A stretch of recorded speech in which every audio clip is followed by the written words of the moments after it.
జై శ్రీకృష్ణ. తీర్థయాత్రలోని పరమార్థాన్ని తెలుసుకుందాం. చాలామంది ఈ రోజుల్లో ఎన్నో తీర్థయాత్రలు చేస్తుంటారు.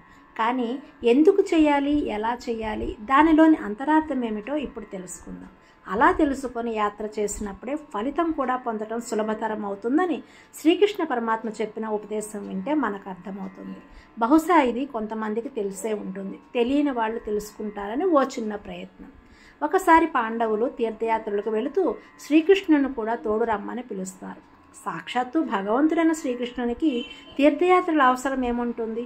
ఆ సంగతి మాయామోహితులైన పాండవులకు తెలియదు పాపం.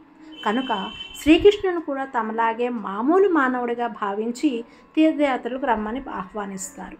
ఆయన ఒక చిరునవ్వు నవ్వి వారికి ఒక దోసకాయనిచ్చి, నా ప్రతినిధిగా దీనిని తీసుకువెళ్ళి మీరు మునిగిన ప్రతి గంగలోనూ దీనిని ముంచండి అని చెప్తాడు. వారు అలాగే చేసి తీర్థయాత్రలు ముగించి తిరిగి వస్తారు.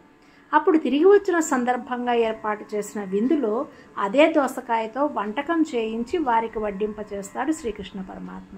ఆ వంటకం పరమ చేదుగా ఉంటుంది. అదేంటి బావా, ఇది చేదు దోసకాయ, కటిక విషంలాగా ఉంది, ఇలాంటి వంటకం చేయించావేమిటి అని వారు అడుగుతారు పాండవులు. దానికి శ్రీకృష్ణ పరమాత్మ నవ్వి, బావా, ఎన్ని గంగల్లో మునిగినా ఈ దోసకాయ చేదు పోలే చూసావా అని అంటాడు. అలాగే ఎన్ని తీర్థయాత్రలు చేసినా మనిషిలో రావాల్సిన ఎలాంటి మార్పు రాదని శ్రీకృష్ణ పరమాత్మ ఈ సంఘటన ద్వారా వారికి వివరించాడు. ఆధ్యాత్మిక జీవితంలో ఇది అత్యున్నతమైన సత్యం. మనిషి ప్రయాణం బయటకు కాదు, లోపలికి జరగాలి. యాత్ర అనేది బయట కాదు, మనసు లోపలికి యాత్రను చేయాలి. మనిషి బుద్ధి మంచిగా మారాలి, ఆలోచనలు మంచిగా మారాలి. కానీ అది యాత్ర చేసినంత మాత్రాన జరగదు కదా. ప్రపంచమంతా మనిషి తిరిగినా చివరకు ఏమీ సాధించలేడు, తన మనసు మారనంత కాలం అని అర్థం చేసుకోవాలి.